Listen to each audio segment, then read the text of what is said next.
Welcome to journey of fireflies.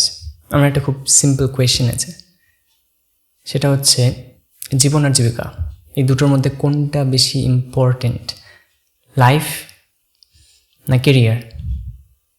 না, আপনাদের অনেকের মনে হতে পারে লাইফ ইজ মোর ইম্পর্টেন্ট, আর কারো কারো মনে হতে পারে no, career is more important, right?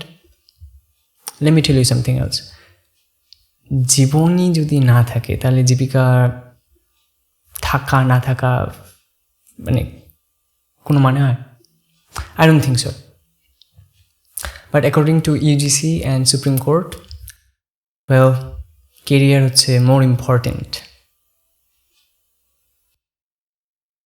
এবছরের জয়েন্ট এন্ট্রান্স এক্সামিনেশনের ডেট হচ্ছে 1 to 6 সেপ্টেম্বর, যেখানে বসতে চলেছে প্রায় 11 lakhs স্টুডেন্টস। তারপরে আছে NEET মানে মেডিকেলের যে পরীক্ষাটা হয়, সেখানে বসতে চলেছে প্রায় 17 লক্ষ ছাত্রছাত্রী, আর সেটা হতে চলেছে 13 সেপ্টেম্বর। আর তারপরে আছে নেট এক্সাম, যেখানে বসতে চলেছে প্রায় 11 লক্ষ ছাত্রছাত্রী, যেটা হতে চলেছে ওই 16 to 18 সেপ্টেম্বর। তো during this pandemic definitely, so what ever, তো যেহেতু প্যান্ডেমিক চলছে সেজন্য পেরেন্টস, তারপর ছাত্রছাত্রী, এরা সবাই মিলে ইউজিসিকে আবেদন জানিয়েছিল যে এক্সাম যাতে না নেওয়া হয়, বাট দে ডিডন্ট লিসেন। তো তারপরে তারা চলে যায় সুপ্রিম কোর্টে, আর সেখানে একই আবেদন করা হয় যে এর মধ্যে যেন পরীক্ষাটা না নেওয়া হয়, কারণ এটা খুবই রিস্কি। এর মধ্যে যদি পরীক্ষা নেওয়া হয় অনেকে অসুস্থ হতে পারে, অনেকে মারা যেতে পারে, and it's not a good choice. আর সুপ্রিম কোর্ট 5 মিনিটও শোনেনি সেই হিয়ারিংটা, 5 মিনিটও না শুনে বলে দিয়েছে through video conference definitely that life has to go on, life has to move on. একটা প্যান্ডেমিকের জন্য স্টুডেন্টের ভ্যালুয়েবল অ্যাকাডেমিক ইয়ার নষ্ট হতে পারে না, যেটা according to me it doesn't make any sense. And I am saying why it doesn't make any sense. First of all, India হচ্ছে 3rd worst হিট কান্ট্রি এই ভাইরাসে, যেখানে আমরা প্রায় দৈনিক কেস পাচ্ছি 60,000 আপ, যেখানে আমাদের ইনফেক্টেডের সংখ্যা হচ্ছে 30 lakhs। সেখানে এই সমস্ত 17 lakhs, 11 lakhs, 12 lakhs এই সমস্ত স্টুডেন্টরা যদি গিয়ে পরীক্ষা দেয়, মানে টোটাল মিলিয়ে প্রায় নিয়ারলি 45 lakhs, তার মানে যতজন ইনফেক্টেড হয়েছে এখন তার থেকেও বেশি সংখ্যক স্টুডেন্ট ওখানে গিয়ে জমায়েত হবে। Then they will give the exam, সেখানে থাকতে হবে ফর আওয়ার্স আফটার আওয়ার্স। মানে কীরকম পরিস্থিতিতে বুঝতে পারছেন আপনি? মানে জাস্ট থিঙ্ক অ্যাবাউট দ্যাট। কতটা ছড়িয়ে পড়বে ভাইরাসটা, অ্যান্ড কতটা ডেঞ্জারাস এই স্টুডেন্টসদের জন্য, তাদের পেরেন্টসদের জন্য। না, আপনারা অনেকেই বলতে পারেন ও নো, ইয়াং জেনারেশনদের অতটা এফেক্ট করছে না। You are right, maybe you are right. ইন্ডিয়াতে হয়তো বা অন্যরকম ইমেজ দেখা যাচ্ছে, সেখানে ইয়াং জেনারেশনরা যথেষ্ট পরিমাণে ইনফেক্টেড হচ্ছে। It's not like they are not getting infected. তো এরকম একটা পরিস্থিতিতে যখন ওরা ওখানে গিয়ে বসবে, এক্সাম দেবে, বাড়িতে আসবে, most of them will get infected definitely.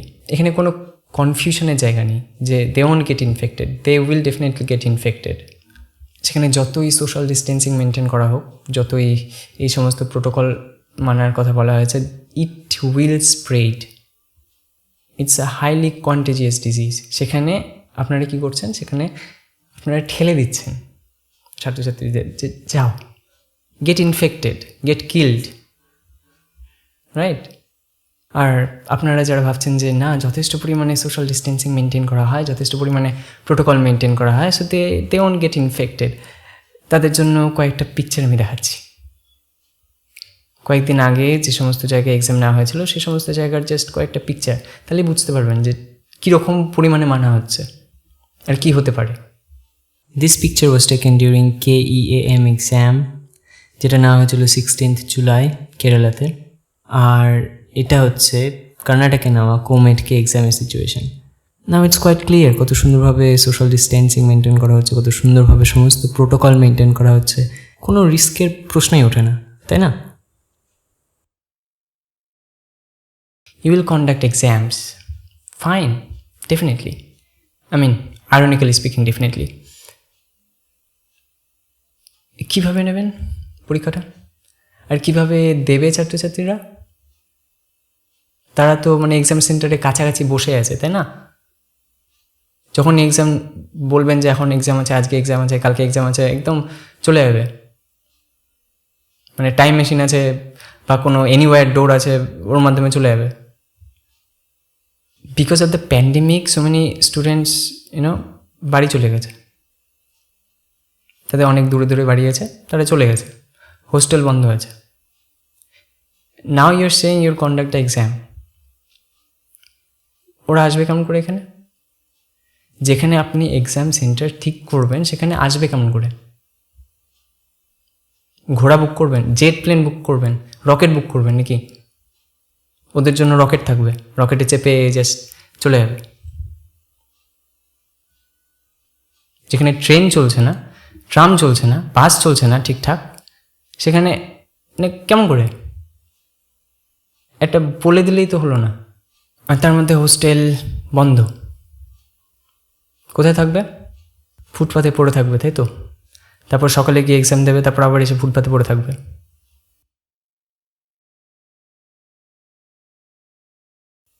Thirdly, mental issues. পরীক্ষা দিতে সবাই ভয় পায়, ঠিক আছে? There is no denying of this fact. পরীক্ষা দিতে যাওয়ার আগে অনেকেরই মারাত্মক পরিমাণে টেনশন হয়। এটা গেলে নর্মাল দিনগুলোর কথা, যখন কোনো প্যান্ডেমিক ছিল না, যখন জাস্ট নর্মাল দিনগুলো ছিল, তখনই এত টেনশন হতো। And now there is a pandemic, so many people R dyeing, many of them lost their parents, maybe their loved ones, maybe they even got infected, and now you're saying you will conduct exams. How will they? কিভাবে দেবে? আর এদিকে আপনারা ছড়িয়ে বেড়াচ্ছেন mental issues are so important, take care of your mental health. ইয়ার কি হচ্ছে? Fourthly, এইভাবে এক্সাম নিয়ে আপনারা যেটা করছেন সেটা হচ্ছে শুধুমাত্র বড়লোকদের সুবিধাগুলো দিচ্ছেন, গরিবরা কিছু পাচ্ছে না। So there is an imbalance between poor and rich, যেটা আপনারা ক্রিয়েট করছেন। ব্র্যাভো। এবার আসি প্যান্ডেমিকের কথায়, যেখানে আপনারা দেখতে পাচ্ছেন প্রত্যেক দিন 60,000 করে নতুন কেস পাওয়া যাচ্ছে, number of infecteds already crossed like 30 lakhs, সেখানে how can you think that you will conduct exam? I think you know about that thing, that healthcare systems will collapse if you let people get together in this pandemic. I think you heard of that. তো এতগুলো student, মাত্র তো 3টে পরীক্ষার কথা বললাম, JEE, NEET আর net, এই 3টে টোটাল মিলিয়ে ছাত্র সংখ্যা কত? মানে ক্যান্ডিডেটস কত? 40 lakhs। তো এরা যখন একসাথে বসবে একটা জায়গায়, ডেফিনেটলি যত আলাদা আলাদা সেন্টারে বসুক, 30 lakhs যেহেতু ক্রস করে গেছে, সুতরাং ধরে নেওয়াই যায় যে সেখানে মিনিমাম একজন থাকবেই ইনফেক্টেড। তো একটা ক্লাস্টার তো ক্রিয়েট হবেই, and he or she will spread that to someone else, to many of them actually, and they will spread that even further. এভাবে কী করছেন? কম সময়ে অধিক সংখ্যক লোকদের ইনফেক্ট করাচ্ছেন আপনারা, ফোর্সফুলি ডেফিনেটলি, মানে মারাত্মকভাবে বাড়তে চলেছে ইনফেক্টেডের পরিমাণ। স্বল্প সময়ে হেলথ কেয়ার সিস্টেম কোল্যাপস করবে, কিচ্ছু করার নেই। যদি আপনারা এক্সাম নেন এইভাবে, কিচ্ছু করা থাকবে না, মানে সেটাই চাচ্ছেন, তাই তো? Okay, it's not the case, but still ভাবা যেতেই পারে যে অনেকেই আক্রান্ত হয়েছে এবং তারা সবাই হচ্ছে অ্যাসিমটোমেটিক। ফাইন, তারপর একটা কে ভাববে? ওরা তো বাড়িতে ফিরবে নাকি রাস্তায় ঘুরে বেড়াবে? নাকি আপনারা ওদের জন্য হোস্টেল ভাড়া করবেন বা হোটেল ভাড়া করবেন, সেখানে গিয়ে থাকবে, আপনার বাড়িতে গিয়ে থাকবে, তাই তো? বাড়িতে যাওয়ার পর বাড়িতে প্যারেন্টস থাকবে তো, নাকি সবাই অনাথ ধরে নিয়েছেন? এবার গিয়ে ওরা প্যারেন্টসদেরকে আক্রান্ত করবে। তাদের বেশিরভাগই হচ্ছে বয়স্ক, বেশিরভাগেরই প্রবলেম থাকে, কোমরবিডিটি যেটাকে বলে আছেই, ঘরে ঘরে থাকবে। তো তাদের যখন কিছু হবে সেটার দায় কে নেবে? আপনি নেবেন, তাই তো? আপনারা নেবেন না তো? তাহলে যখন দেখা যাচ্ছে এত প্রবলেম আছে, why to conduct exams? এবার আসি পেরেন্টসদের কথায়। যে সমস্ত পেরেন্টস ফোর্স করবে তাদের ছেলে বা মেয়েকে, যা বাবা গিয়ে পরীক্ষাটা দিয়ে আয়, it's more important than your life. তুই মরে গেলেও কিছু এসে যায় না, পরীক্ষাটা দিয়ে পাশ কর, ডিগ্রি পা, তারপর মরে যা, ইট ডাজেন্ট রিয়েলি ম্যাটার। না, ব্যাপারটা তাই। আপনারা মৃত্যুমুখে ঠেলে দিচ্ছেন আপনার নিজের সন্ততিকে, মৃত্যুমুখে ঠেলে দিচ্ছেন।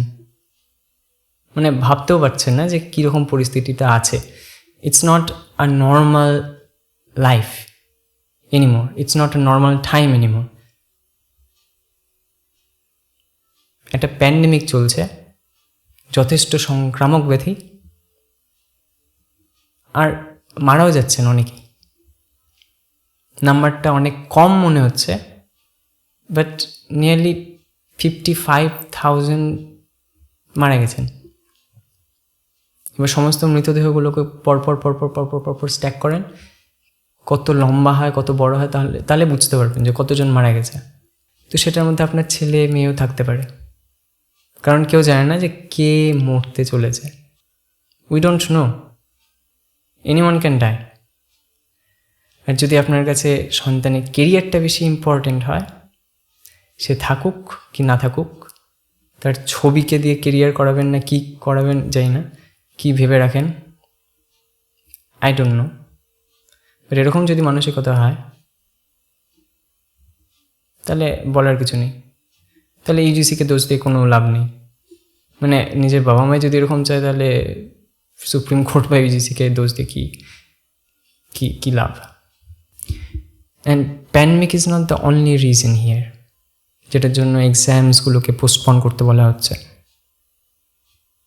হয়তো বা আপনারা নিউজ চ্যানেল ঘাটেন, খবর দেখেন, পেপার পড়েন, যাই না, যদি পড়েন এসব, তাহলে হয়তো বা পেয়েছেন খবরটা যে বিহারে ভয়াবহ বন্যা দেখা দিয়েছে, আসামে ভয়াবহ বন্যা দেখা দিয়েছে, অনেক জায়গায় এরকম অনেক কিছু হচ্ছে,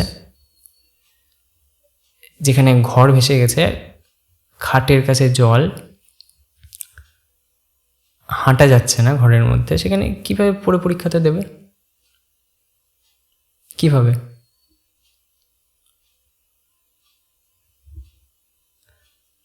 first tell me this thing, আমরা পড়ি কিসের জন্য? কম্পিটিশন করার জন্য না জানার জন্য? Why education was invented? So that we will have a game where we can compete each other, right? That's why? Or is it like we have to know so many things? We will acquire so much knowledge about this whole universe. That's why. Which one is the reason? Now it's quite clear why we are reading. And one thing more, it's our life, our career, alright? So we get to choose what we want to do with our lives or with our careers. Who the hell are you to just force us to this or do that? And also, this message is for all the students. Raise your powers. Power kothay gelo? If we decide not to give exams, none can take it. আর একটা বছর নষ্ট হলে কি এসে যায়? মারা তো যাব না। If we stay alive, next বছর দেখা যাবে। So raise your powers. Protest against this thing. And also, do not give exams. Because আমরা সবাই মিলে যদি এক্সাম না দিই, আমরা সবাই মিলে যদি এক্সাম বয়কট করি, দেন এক্সাম নেওয়ার পাওয়ার কারণ নেই।